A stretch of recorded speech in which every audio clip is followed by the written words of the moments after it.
AAC football airing every Welcome Wednesday at back 11 to a.m. the Lincoln More information Financial and catch all Field. the action. Sign up at espnplus.com/AAC. With Bear Brooks, Doug Sherman back here at the link. Second drive for Temple.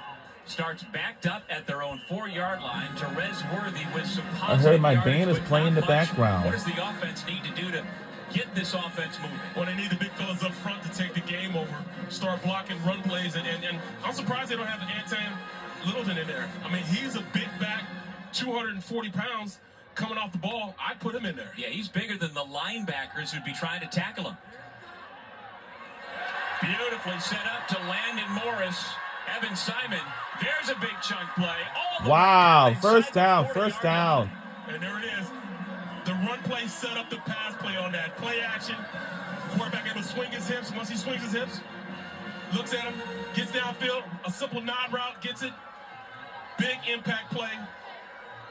He found a slower linebacker on him, and they would take advantage of that. 58 yards to Landon Morris, who started at Syracuse in 2021, then went to Utah, and now is a big play option for Temple. 6'5", 235 pounds that can run. And I was going to say, this offensive line has allowed 19 sacks this year, but they gave another clean pocket to Evan Simon right there in his own end zone. Pass backward, going to get a double pass. Throw is complete inside the 20-yard line. The Owls are on the move. Sometimes you have to pull We're up on the all move. tricks in order to win. Get things going on. This offense is moving number one because they're getting the defense stymied a little bit. Slow them down, make them misdirection plays and things like that. Kajaya Holloway. We're in the red zone. Can we hang it on or what? On the keeper, a slide inside the 15-yard line. I'm glad one of our players made a good choice What because are your players to watch on this side of the football, Barry? You know what? I've been talking about him, Antoine Littleton. They need to give him the rock on the offensive side of the ball and really start tenderizing that defense, going downhill and pounding the ball. And then Gavin Porter, he's got to take this game over. He's the one that's going to have to cover those tight ends and those running backs, on these special plays. So both of those guys, it's a chess match. Who can stop and who can stymie who? Those players to watch brought to you by Regions Bank. And as mentioned, Gavin Potter, 232 pounds, against the running back Littleton, who's 240 pounds. Under pressure, Simon, did he fumble it? They say incomplete pass. Dangerous play right there, but Simon is ruled it's to have 36. tried to throw that football under heavy duress. You know, this offense is they're really trying to run a lot of screen plays, and if you watch it, the offensive line are letting the guys loose too fast, and they're getting pressure, on Simon on the play. So watch when they set, punch, and let them go, but then they'll let them go too soon, and the running back can't even sit back there to get the ball on the screen play. Ostrowski came free and blew that play up. And we did get now Simon takes some punishment to get down to the 11-yard line. Inside of 4 minutes remaining in the first quarter. Simon's a hard-nosed kid, but still, you don't want him doing plays like that. Especially with Brock at this point, not all the way healthy. And now we'll get our first look at the right leg of Maddox Trujillo, the 6'1" redshirt senior from Flowery Branch, Georgia. This for him, just a chip shot, 28 yards. He has distance, as he told me before the game, on a beautiful day like this. He's comfortable out to 65. He has made a 64. And we on the board first is a field goal. So I actually called the game against Utah State when he kicked the 64-yarder on us. And talking about a kid that's really, really confident. When he walked out there was no doubt in his mind that he was going to kick that field goal and make it. And they were going into halftime. And that was the pivotal point, the changing point in that game, which allowed Temple to beat Utah State. From that point on, they played with a whole different swagger about them. And it all stemmed from his swagger, going out there and being confident to kick that field goal. Yeah, it's not often when the place kicker is able to set the tone and bring a little swag. This young man does. Just the third kicker in NCAA history in the first in 47 years with 2 field goals of 60 yards or more. And again, as you saw in one of the graphics, 64 yards is the longest ever kicked in this building. No NFL player has ever kicked one that long here at the Lane. Yeah, and I work a lot with the Eagles and, do stuff for the Eagles. And, even, they're great, Elliott, he hasn't kicked a 64-yarder in his career. So, I mean, talking about a confident kid, it's funny, we talked to Coach Drayton, and he says once they pass the 50, you can hear him over there starting to warm up. Once you pass the 50. He is now 8 of 10 on field goals this year. His kickoff, following the 7-play, 87-yard drive, lands in the end zone, and Tulsa gets the football back, and there goes number 91. Confident swagger about him, but, I mean, you talk about a kid that really puts in the work in order to be as good as he is. And so now Cooper Legas, who has thrown just one touchdown pass so far this year. He has run for a touchdown as the backup to Kirk Francis. He gets the start here today. He has completed 62% of his passes on the year. And now it is Kirk Francis out there. So Francis takes over for Legas. Now, I think you'll be looking for traditional type of run plays where you give it to the running back, Anthony Watkins, or, you throw pass plays, because I think that's more so when Kirk Francis brings to the table. But I tell you what, Cooper really set the tone as far as being a guy who can go out there and run like a running back at the quarterback position. Running back is Lloyd Avant, a true freshman from Humble, Texas.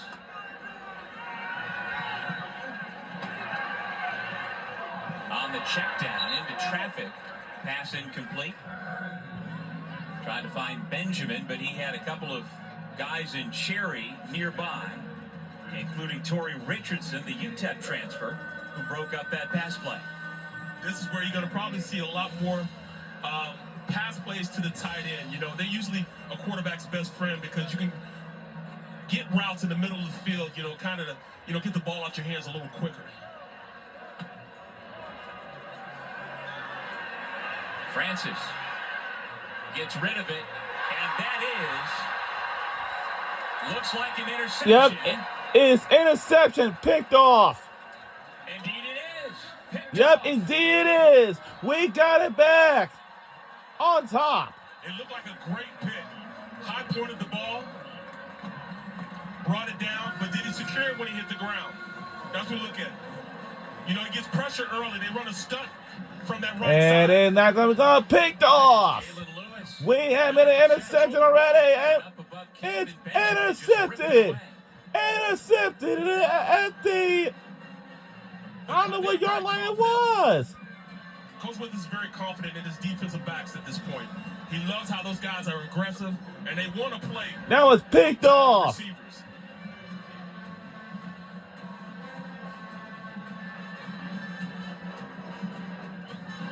Really athletic play.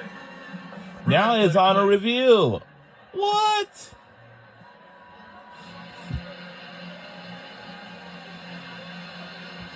We talked to Coach Withers, and he said the big thing that he needed to do today was make sure that on first and second down, that they blitzed early, first and second down.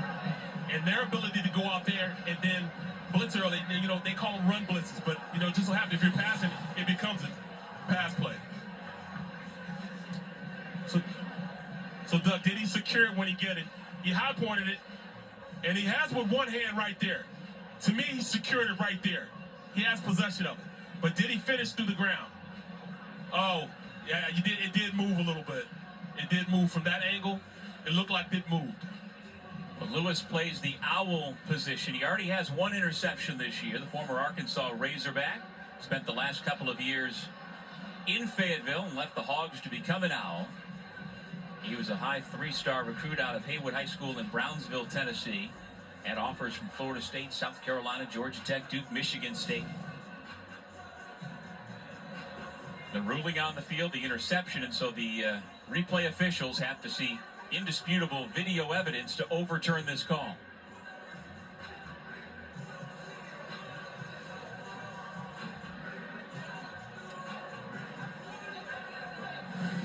It's a very athletic play. To me, right there, he's secured it. He has support of it, but does he finish to the ground? Oh, looked like it comes out there. And that's just Benjamin playing defensive. Yeah, I mean, he didn't give up on the play. He refused to give up on the play. Well, Lewis seems to think he's got his second pick of the year. We will see what the officials come up with.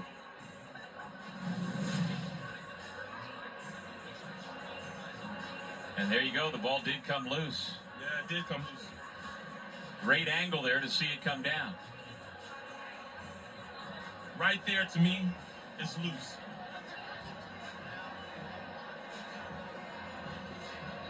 So Camden Benjamin, Melanie and Kevin's son, who is now working on his second master's degree in year number 6 as a slot receiver for the Golden Hurricane, playing a little defensive back that time. Yeah, sometimes you got to go out there and put yourself in a situation where you can stop a play as opposed to making a play. He grew up a Yankees fan in Texas. Derek Jeter is his guy. Wow, that's odd right there. How was that? Well, Jeter is Jeter, the captain, man. Well, yeah, you're right. And back then, maybe the Texas Rangers and the Houston Astros weren't catching his attention, so he's a Yankees fan. But he has developed himself over the 6 years at Tulsa from a walk-on to an NFL prospect. It really is something. Yeah, it really is. You know, I mean, the athletic talent is there. The body control is there. His ability to catch the ball is there. After review, the defender did not maintain control of the ball through the ground. It's an incomplete pass. Oh, no. Down, Tulsa. Oh, God. Lewis has to know he didn't bring it down. I know he's trying to sell it, but come on. He knew the ball got knocked down. Right. But, you know, him playing that owl position was a hybrid safety slash outside linebacker position. You get a lot of those opportunities because you're playing against tight ends and, you know, guys that are not receivers. So the punt team for Tulsa comes out. That won't show up in the box score, but that is a huge play defensively for the wide receiver that should gain Tulsa 40 yards of field position. Punt lands at about the 41-yard line and takes a Temple bounce before it is down at the 48. So still tremendous field position for Temple after the punt by Davies. Yeah, you go from boom one. Yeah. Excuse me, just a 26-yard punt. Right, you boom run and then, you know, you have a punt like that. That's the consistent you need in a kicking game, you know. And I really think that, you know, teams are lacking in that department because I don't think they practice it enough. Both of these teams coming off of byes, both in desperate need of a win here today that could help to turn around the season. Both are 0-2 in league play. Yeah, it's only a 2-yard difference between the interception and where they are right now. Evan Simon, redshirt junior from Mount Joy, Pennsylvania, quarterback. Big hole, first down and much more for Temple. Out of bounds inside the 30-yard line on the carry by Joquez Smith. Wow, it's our first down. Jesuit High School in Tampa, a 24-yard pickup. So explosive, you know, and I remember his rookie year, you know, called a couple games his rookie year. He's quick, he's fast, and he just learning the game every single day. Only 5'8", 180 pounds. Under duress, Simon gets rid of the football with a receiver in the area, James Della Pesca, his tight end. And so it'll be second down and 10. Gavin Potter, one of the linebackers, able to apply pressure. Potter's a beast, you know, and he really got it blocked. The blitzes very, very well. But, you know, I just don't understand why Temple doesn't keep running the ball. You just had a great game by running the rock. You know, keep pounding it. Well, Smith earned the week 1 start at Oklahoma State, or rather at Oklahoma. Game played on ESPN. Out there now, standing alongside Simon. Simon to the air. Has a man inside the red zone on a completed pass. That's just a simple, you know, comeback to Allen, their speed guy. And you got to respect his speed. So sometimes, you know, you got to give him a little cushion because he is so fast.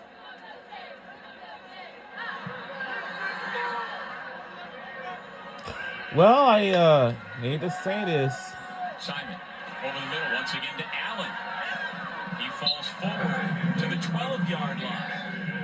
Once again, you know, it's a little stop route, middle of the field, you know, slant, and then you get it to him. They're trying to, you know, get him to a point where he turns into that football player, the big play threat that they can see him as. He was a track guy, so he's still making that turn to becoming a wide receiver, a big play wide receiver. Big Joe Yelly, one of the reserve nose guards, onto the field now. On 2nd down and short. Simon pitches. Smith tries to cut it back. Keeps the play alive. To about the 10-yard line. It'll bring up 3rd down and less than a yard. Toss play to the outside. Just how your running back get out there and toss crack. But you look, if you see that, you know what happened on the play. Potter was able to get up the field and push everything back to the teeth of the defense. Great play by him. Eventually allowing everybody else to come and help him make the tackle. So 3rd down and short. Smith stays on the field. He's the godson of former Temple Owl and current Tampa Bay Buccaneers head coach Todd Bowles. Will they give him the football to try and get that precious yardage?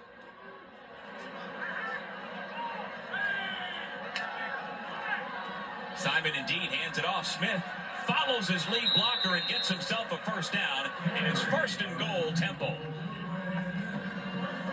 Running ball, being physical up front. This offensive line is finally starting to gel a little bit. That is the end of the 1st quarter.